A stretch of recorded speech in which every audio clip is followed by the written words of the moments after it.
Hey, what's happening, everyone? It is I, the man, the myth, the mustache, Tim here, and I've got a brand new video for you. Welcome to part 9 of What If Deku Had a Slime Quirk. Please, sit back and relax because you are in for a treat. With that out of the way, let's get this story going, shall we? In the marble white arena stood two Class 1A students, the Gravity Girl, Ochako Uaraka, and the frogged quirked Suyu Asui. The crowd would watch in anticipation as they awaited the fight to begin. The two girls focused on one another, the arena feeling like an empty stadium for the teens. By making it this far into the sports festival, their chances of being scouted by top hero agencies had increased dramatically, but victory would assure their success. The hopes of the Uaraka family weighed heavily on the brown-haired girl's shoulders, knowing full well her family's monetary situation was dire. Her goal was to become a pro hero and finally lift her family up from poverty, and this event would be the catalyst for her career. Though you wouldn't know it by looking at her, Asui was nervous. She had not expected to get this far in the competition, especially since the competition was fierce, and her specialty was not combat.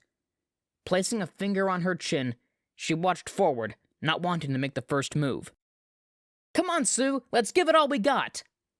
yelled Uaraka as she ran forward, her fist balled up, ready for combat. A flurry of punches and kicks were sent towards the frog girl's way, but were easily dodged, as her amphibian biology granted her extreme dexterity. In one of the many attempts from Uaraka to land a hit, Asui threw herself down close to the ground. Using her balance, she spun her body and landed a devastating kick to the side of Uaraka's head, sending her reeling. Using this opportunity, Asui jumped up high and launched her tongue towards her opponent, wrapping around her waist. That had been the perfect setup for victory, as she utilized her momentum when coming down to the ground to throw the Gravity Girl out of bounds and eliminating her in quick fashion. "Sorry, Uaraka. Hope you didn't hit your head. Ribbit." The dazed Uaraka laid on the ground as she attempted to return to her senses as the horn blared, and midnight announced Asui's successful movement on to the second round. The two soon after exchanged sportsmanlike pleasantries, though Uaraka seemed to be taking the loss fairly hard. The frog-like girl attempted to reach out, but she considered it best to allow her classmate to deal with her emotions on her own for the moment. For the next fight, Tokiyami wound up defeating Yaoyorozu after a hard-fought battle. After the two teens made their way off the stage, the arena was cleaned up quickly for the next match. Just moments later, both Mina Ashido and Toru Hagakure came up to the stage to begin their fight. Up next, Toru Hagakure versus Mina Ashido. "Come on, ladies, let's show them what UA is all about!" announced Midnight, which caused the crowd to begin their cheers in anticipation for the strange pair's fight. While the invisible girl cracked her joints, the acid-spraying girl was jumping up and down with a wide grin on her face. While Hagakure was taking this fight seriously, Ashido seemed to be enjoying herself, possibly surprised she had made it this far already. "Don't underestimate me, Mina!" shouted the invisible girl, as she tightened her fists and focused on her inherited power. One for All began coursing through her veins, causing her figure to light up like a neon sign. After a horn signaled the beginning of the fight, with a quick burst of speed, the former invisible girl dashed towards her opponent.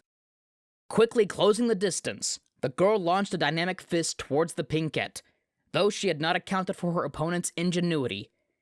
Mere moments before Hagakure's fist could make impact, Ashido dodged with a slight shift to her weight, but the speeding fighter continued moving forward as she slipped on an acid puddle. "Haha, gotcha!" Ashido used the opportunity to jump her opponent, who was on her way out of the arena. Sending a drop kick towards the speeding Hagakure, but just as she was about to be kicked out of the arena, the invisible girl punched downwards with the power of One for All, which was strong enough to propel her into the air. Within the sudden dust cloud, Mina broke through, falling on the ground from the failed kick attempt.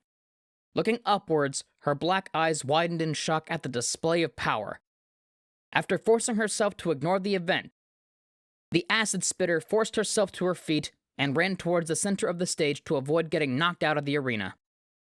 Once Hagakure made it back to her feet, she jumped off the ground at breakneck speeds and began launching a barrage of punches towards Ashido. Narrowly avoiding the hits, the pink girl walked backwards, not noticing how close she was getting to the edge. After several minutes of dodging and intense movement, Ashido felt her heart drop when she could feel her heels floating over the edge. In a swift movement, Hagakure twisted her body and landed a spinning back kick that shot the athletic girl off the edge and onto the ground. Spinning in the air from the hit, Ashido landed on the grassy terrain, holding her ribs as she was hit by the incredible blow. "Ouch! You got me! You were awesome, Hagakure," Ashido said as she slowly got to her feet and approached her classmate. The two high-fived in the middle of the ring in a show of sportsmanship and left the stage together laughing. While the rubble was being collected and the arena being prepped for the next round, Tenya Ida was stretching in the waiting area. The boy was determined, not knowing what to expect from his purple-haired opponent. "Hey, Ida, sorry for interrupting you, but there's something you should know about that Shinzo guy," said the tailed teen Mashireu Ojiro, with a concerned look on his face. The class representative quickly straightened up and approached his classmate, questioning his reasoning for dropping out of the final round when he had clearly made it past the cavalry battle. "Look, I don't remember anything that happened in the previous event. I said one word to the guy and suddenly I'm in the tournament." A look of disappointment rested on Ojiro's face as he crossed his arms and gazed at the floor. Though Ida was listening, he was still attempting to comprehend what had occurred. How terrifying was this boy's quirk? Though, that doesn't explain why you decided to drop out, Ojiro. Ojiro grit his teeth at the continued questioning from Ida. The feeling of helplessness he felt while under the mysterious teen's quirk had overwhelmed him. The bespectacled teen placed his hand on his troubled classmate's shoulder, which brought Ojiro's vision back up to Ida. "In good conscience, I can't continue. Just please listen to me, Ida. Don't answer him." With a forced smile, Ojiro bowed slightly and exited the room, leaving Ida alone with his thoughts. Considering the team Shinzo had built consisted of two of his classmates, Ojiro and Hagakure, Ida believed that they had continued due to their prowess, but could there have been something more sinister in the works? The hero in training would need to make sure his victory was guaranteed, even if it meant controlling his rather eccentric tendencies. Ida made his way to the arena as the announcers began hyping up the upcoming fight. When he arrived, the speedster noticed his opponent had already arrived and was standing across from him in a lax stance, his hands in his pockets. The boy had wild purple hair, with deep bags under his eyes. He was slightly reminiscent of Aizawa, which did disturb Ida in a way. Lifting his pants leg to accommodate his calf engines, Ida got into position to rocket forward if need be. All the while, the mysterious Class 1C student looked on, a look of boredom plastered on his face. After a few seconds of tense silence, Midnight signaled the fight to begin, yet the two did not move. "Hey Thomas the Tank Engine, lighten up. It's Hero Course versus General Studies. This should be child's play for the brother of Ingenium." Ida nearly fell over from the words coming from this boy's mouth. Not only had he been compared to an arguably creepy cartoon, but his familial bonds being revealed publicly? Just then, a group in the crowd then began chanting Thomas, which caused others to join in, goading Ida further. "I cannot stand for this any longer," said Ida, before suddenly going silent, his eyes glossing over into a trance. "Got ya," marked the purple-haired boy, as he slowly walked towards the speedster, stopping just a few feet from him. Shinzo smiled wide as he gestured outwards, gesturing towards the outside of the ring. In that moment, Ida tried to move.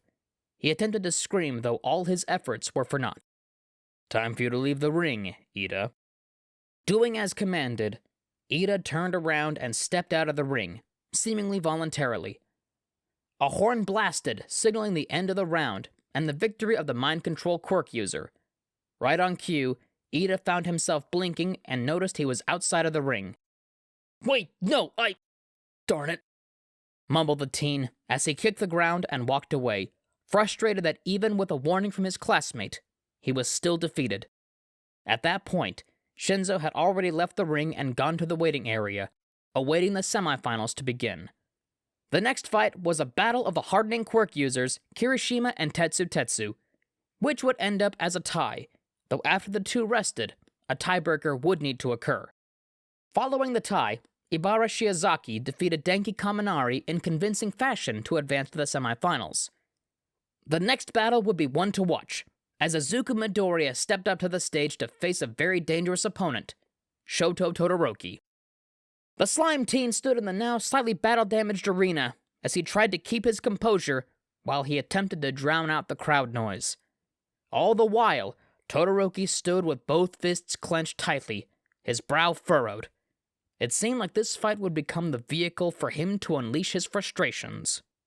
Within the crowd stood the large flame hero Endeavor, who shouted Shoto's name into the air, showing great pride towards his progeny.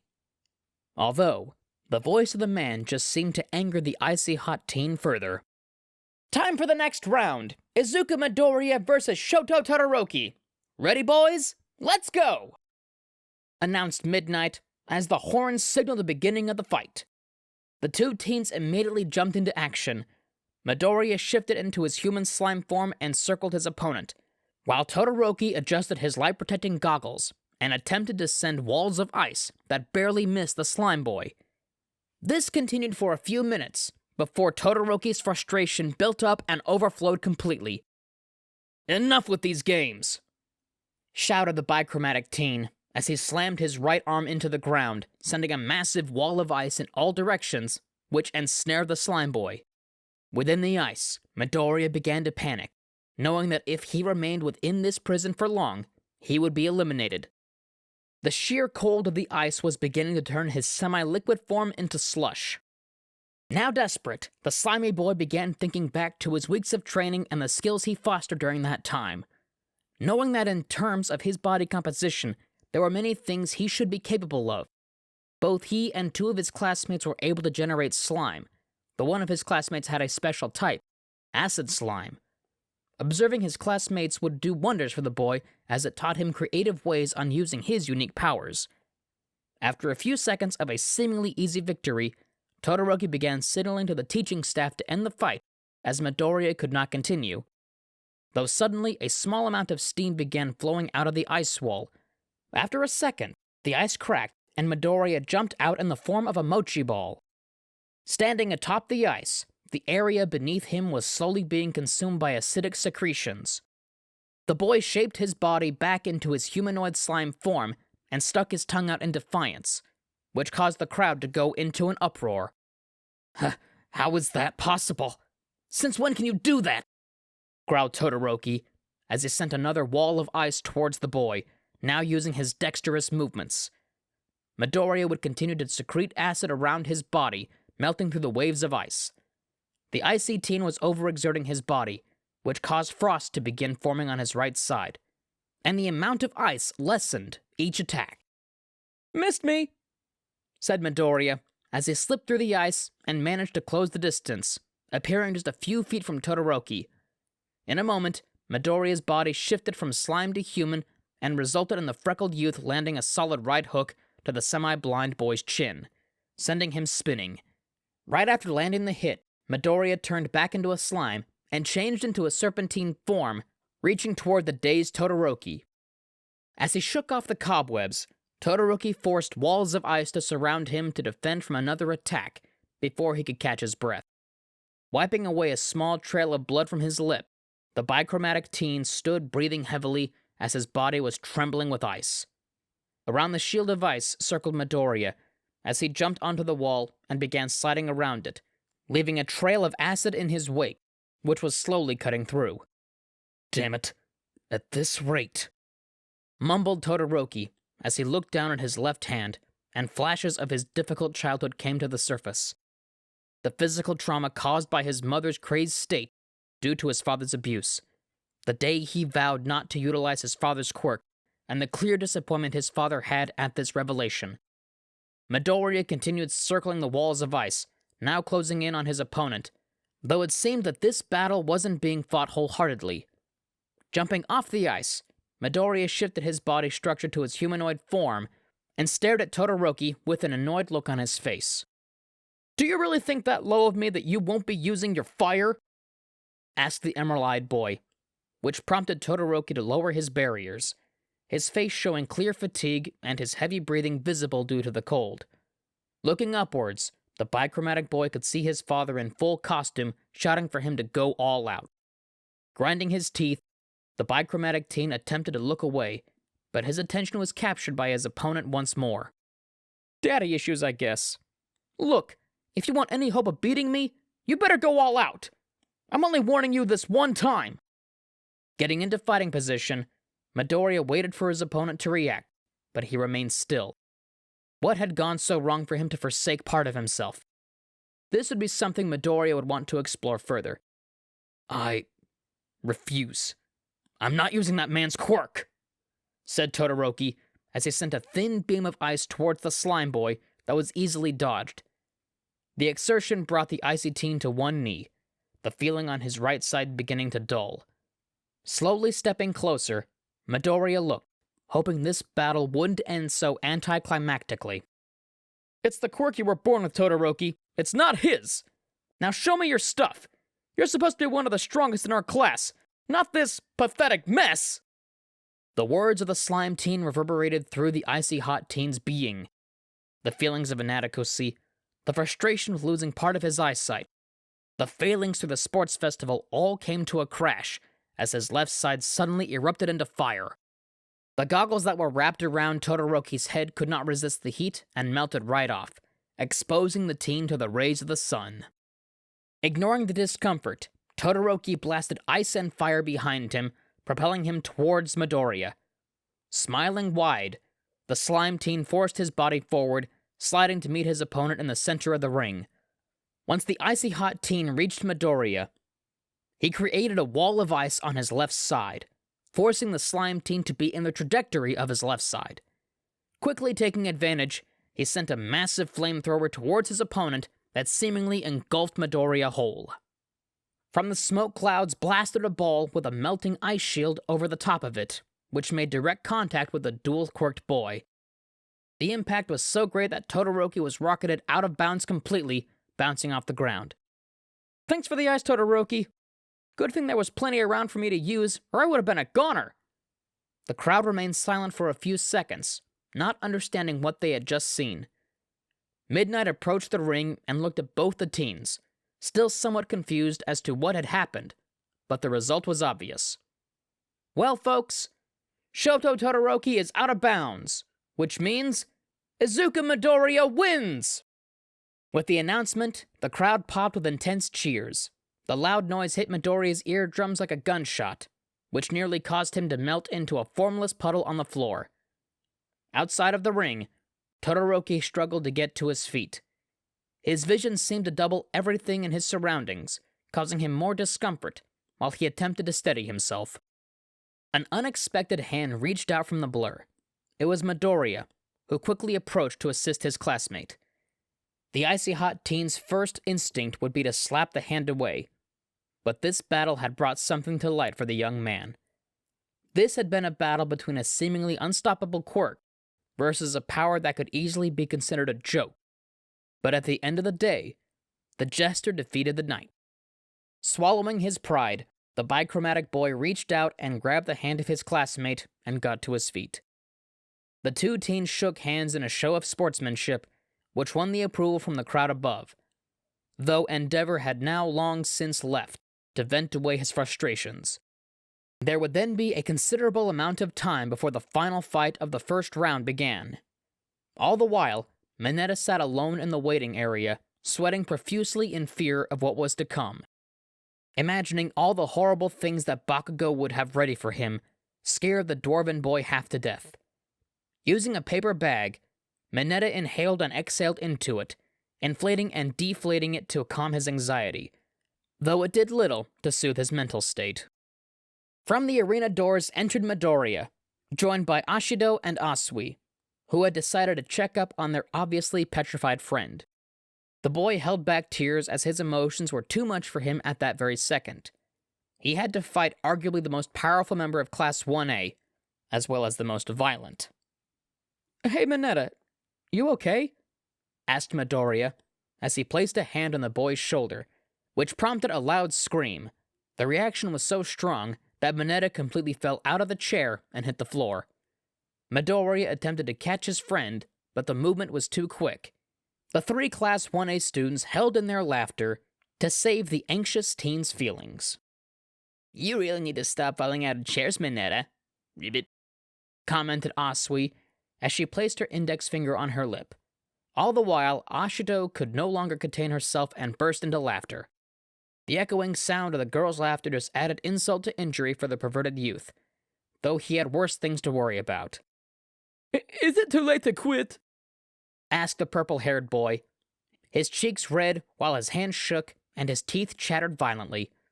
Asui and Midoriya stayed silent during the suggestion of forfeiting, while Ashido continued to laugh endlessly. The emerald-eyed boy crossed his arms and gave a playful smirk towards his friend, which made the boy drop his head in defeat. "Way too late, bud. Besides, do you really want to miss the chance of showing the big old kitty cat who's boss?" Knowing his best friend wouldn't allow him to pull back at this point, Mineta gave a half-hearted smile and raised a thumbs up, which was met by the slime teen's own gesture. The foursome left the waiting area, knowing it would only be mere moments before the next round began. "If I die, you better bury me somewhere nice." "No promises, bud." The two boys teased each other until it was time for them to split. The group wished Mineta good luck as they left for the spectating area. The still nerve-stricken boy entered the ring, the crowd reactions giving him a slight confidence boost. But just then, the origin of his fear had emerged. Bakugo entered the ring, opposite Mineta, a wicked grin on his face as he began removing the brace on his right arm. The grape-haired boy's eyes widened. The veins of the whites of his eyes throbbed from the shock of the ordeal. Though he was still somewhat injured, Bakugo was forsaking safety. But to what end? "Remember me? Yeah, I haven't forgotten your part in this." The atomic blonde lifted his scarred arm, cracking the joints on his hands, sparks erupting from it. Mineta squirmed and shook as fear flooded over him, the image of a tombstone covered in ash now filling his imagination. "I'm not just gonna win. I'm going to destroy you." A high-pitched screech came out of the boy's mouth as the tension was at an all-time high, and rightfully so, was near wetting himself. The battle was signaled to begin, and with that, Bakugo began stepping forward, though Mineta stood still, not out of bravery, but of fear. When the two were now within a few feet of each other, Mineta's fight-or-flight instincts kicked in, and he attempted to run the other way, only to be kicked in the stomach, sending him upwards. Winded, the boy spat out, unable to form a coherent thought before getting hammered towards the ground by the vindictive blonde. Hitting the ground flat on his face, Mineta twitched and attempted to drag himself away from his aggressor, only for his lack of endurance to stop him from doing so. Smiling wickedly, Bakugo grabbed his opponent by the back of his uniform and aimed his left hand towards his face before sparking an explosion that sent him flying. The nearly unconscious Mineta was now rocketing out of the ring, but was caught by Bakugo, who had further plans for the boy. The crowd began raining boos towards the bully, seeing as he was both the bigger and stronger of the two. It was clear who the superior fighter was. Holding Mineta by the collar, Bakugo launched Mineta towards the center of the ring, using an explosion to propel himself harder against the surface. Now seeing double, Mineta shook as he attempted to recover from the beatdown. Blood now streamed from his nose and lip. The situation was becoming dire, and if it continued, would cause grave injury. Moving in and out of consciousness, Mineta had an endless feeling of dread consume him as his opponent approached. In his lack of consciousness, the memories of the past 2 weeks of training surfaced. The endless hours of strategizing, combat exercises, and quirk training, but sadly, it seemed it was all for naught. He was mismatched and had nary a chance to win. Already accepting his fate, the boy curled his body and placed his hands behind his head to avoid further injury. Bakugo's foot then hit Mineta square on the jaw, breaking his guard further, splitting his lip open, and spilling his blood. "Come on, hotshot! I thought you were the shit! Your booger of a bodyguard isn't here to protect you now, is he?" The crescendo of boos from the crowd rained down, people yelling for the fight to be ended as the opponent was unable to defend himself. Insults were hurled towards Bakugo, who seemed to revel in the hate. Bakugo turned around, his back facing the dwarven boy. He outstretched his arms and yelled at the crowd in return. "Are you not entertained, you bastards? Huh? Isn't this what you want?" Turning around, Bakugo blasted an explosion towards Mineta, sending him rolling through the ring until he stopped near the edge. The blonde was readying the end, but wanted to make the end something worth remembering. Cracking his knuckles, Bakugo stood beside the injured boy, ready to blast him out of the ring. Although, the heckling from the crowd distracted him, which caused him to start arguing with those individuals. While the blonde was distracted, Mineta forced his vision to steady, and at that moment, he saw an opportunity. Reaching over, the boy began loosening the laces on Bakugo's shoes, and before his opponent could react, Mineta pounced upwards, and with all his weight, shoved the atomic blonde over the edge. In that moment, Bakugo attempted to shift his feet and using his explosion to save himself, but there was a surprise for the teen. His shoes had been stuck on the ground due to several sticky balls cementing them in place. His feet slid out of the sneakers, and the sudden movement and one-sided explosion sent him into a tailspin, making him crash violently into the ground. The crowd stood up in unison, mouths agape due to the sudden elimination. Silence flooded the arena, and from the waiting area, Ashido, Asui, and Midoriya rushed out with their faces filled with glee. With the appearance of the teens, the crowd began to shout and cheer. Not a single boo could be heard. "I can't believe what I'm about to say, but Katsuki Bakugo has been eliminated! Minoru Mineta proceeds to the second round!"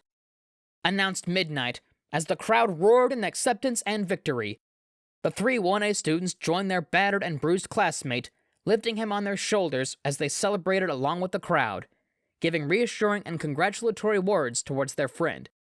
"Please don't be so rough. Everything hurts," cried Mineta as his friends held him high, while tears ran from the teen's eyes.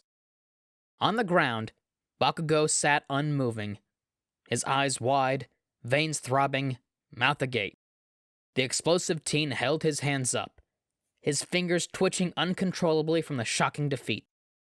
Slowly bringing himself to his feet, Bakugo walked away. His head hung low as his hands balled up into fists, his knuckles white as ghosts. Without a word, the hero hopeful exited the arena, his mind blank and his body numb. Having changed his clothes to that of casual wear, he left the vicinity to attempt to come to terms with the day's events, and what the future truly had in store for him. Because once again, the boy destined for greatness was made the fool. And that's our video for today, so thank you all for sticking around. I hope you enjoyed it. Before we go, there's a little bit of housekeeping I want to do. First, We the Celestials has many other channels for your entertainment and viewing pleasures. All the information you'll need is right below in the description, so please feel free to check out all the other incredible content our team creates.